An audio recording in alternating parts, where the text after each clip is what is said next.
Welcome to the Spirit Guide Daily. When we are in a collective, we all share energy, and these are timeless messages that will reach you when they're meant to. Universal Celtic deck bringing us 3 predictive cards, Avalon Magic bringing us a card, and the Sacred Traveler bringing us a card as well. Guys, before I get started, please don't forget to subscribe. It helps my channel. If you want to book me for a private reading, there is a link to my website in the description box down below. That's the only way to book me. And please don't forget to hit the thumbs up button as well, because that will also help my channel. Let's get going here. Good flow on this strange batch already. The first pile fought me so much, and then the message actually really reflected that.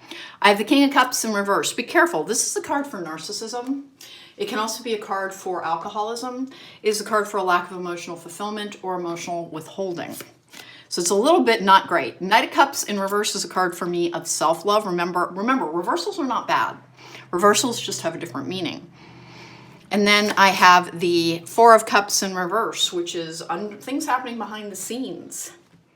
Things that you are unaware of having sway in a situation.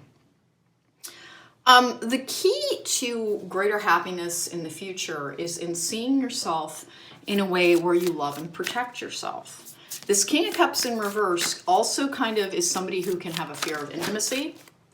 We have Protected by Angels just fell out, and then it fell out with such a giant chunk. This is the giant chunk that just fell out with it. I'm going to take Finding Sanctuary as well, which is opening to your spiritual source and Protected by Angels.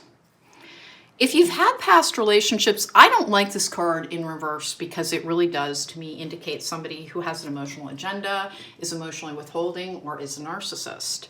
It does look as if there is more happening in your life that will benefit you than you can glimpse from this vantage point. This might be one of those times where you're like, well, is this all there's going to be? Because it's, it's okay, but it's not all that interesting. There are still things going on. Like there's still more trying to come to you on your spiritual journey. You are being asked to try and make sure that you connect on a regular basis. I am always going to be a broken record about that. It's because I have so many anxiety disordered people in this particular group, which is not an insult. I have general anxiety disorder. Why would it then become difficult to connect? Because people with very busy minds, which are overthinking, anxiety disordered people, like me, have to really, really kind of have a good protocol around how they connect. And it's unlikely to look like the stereotypical spirituality community form of connection where you're sitting all blissfully in a lotus position with headphones on, listening to meditation music, and having visions. Meditation doesn't work that way for most people. It's something that is put forth as being like the achievement in meditation. It's not. There is no better form of connection. You have to take the steps to connect as frequently as you can, and you get very good information when you do. But you don't stick with methods that help you. When you feel better, you try to go back to your old way of living. And just be a little bit aware of that. On your soul's journey, you need to lose yourself so you can find yourself again, follow your dreams. I think that a damaging relationship from the past has made you determine too much about your future. There's something happening with that. I don't think we can get the full information on it, but there's something happening with that figure from the past. It's nothing you need to worry about. It's almost like there's been a change in how they view everything, but I have no specific information on that. And that's because it will differ from person to person. You're still letting some relationship from the past dictate your actions in the present, even if you're not sure, you're not aware of that. Which, it can be as simple as having had a toxic or abusive romantic relationship and refusing to try and have any more because that damaged you so much. And that's holding on to the past. We do have to let it go. We do have to let go. That's part of healing, is allowing that which has passed through our lives to pass from our lives. And it is actually up to us. But you are being told you're protected you're cherished by angels, and then opening to your spiritual source, that you have more meditative information available to you. Please stick with the methods and the means that get you connected. Now, for different people, it's going to mean different things. I'm always telling people, I'm such a broken record about please get to nature.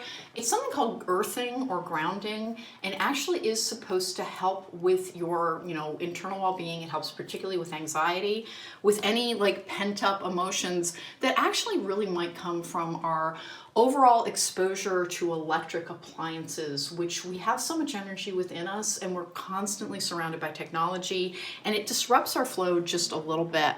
But the bulk of this message really is that like there's something coming in your life that has to do with a past relationship that will free you entirely if you will allow it to. And please focus on the if you will allow it to.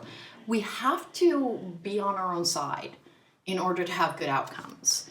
And if you keep telling yourself this is the way things are and it's a negative, then you're going to be right. You're going to be a self-fulfilling prophecy. If you keep telling yourself, I'm still expanding, I'm still growing, I'm still healing, then more and more can come to you.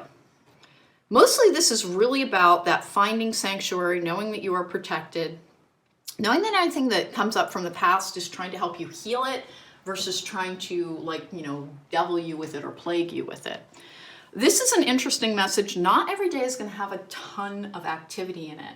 And this day is mainly telling you, please examine your life to see how you are letting the past dictate your present with an eye towards the future.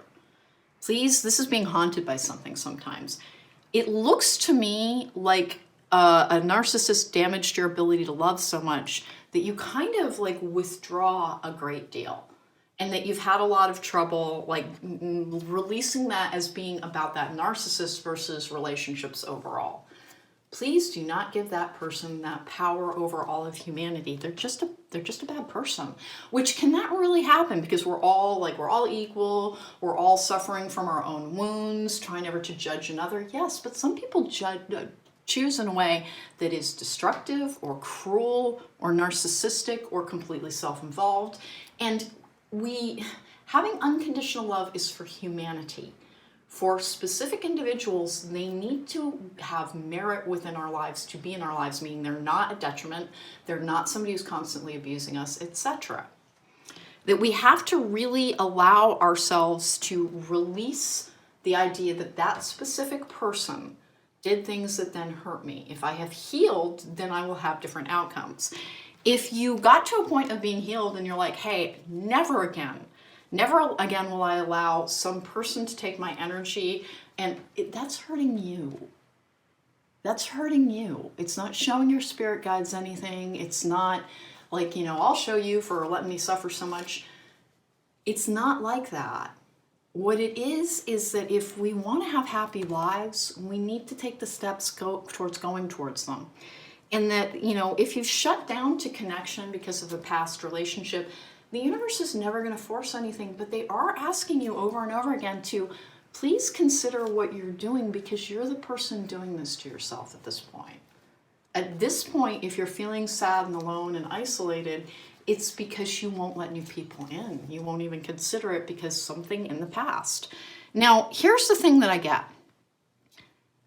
Something is going to happen. Something will be revealed, something that's been happening behind the scenes that will allow you to reevaluate something from your past, a specific relationship from your past.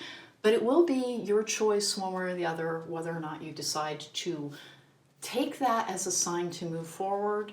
And if you don't move forward, that is your choice. That is your choice. Nothing is going to force you to move forward. But they're trying to remind you, you'll have a happier existence if you allow yourself to move on. And that's just how it is. And I'm not trying to be scoldy. It's just they always have themes. This pile has been, please examine your choices. If you're not happy with your life right now, is it because you are filtering out too much because of what this particular person did? Take back your power. That's kind of what it's saying. All right, so that was the Spirit Guide Daily for today. Not a scoldy message, just a reminder. We have more power in what our outcomes are than we have a tendency to believe. It is not all just fate. Things are brought to us for lessons, but we are asked to make efforts to have the best possible outcomes that we can. Take care. Be well.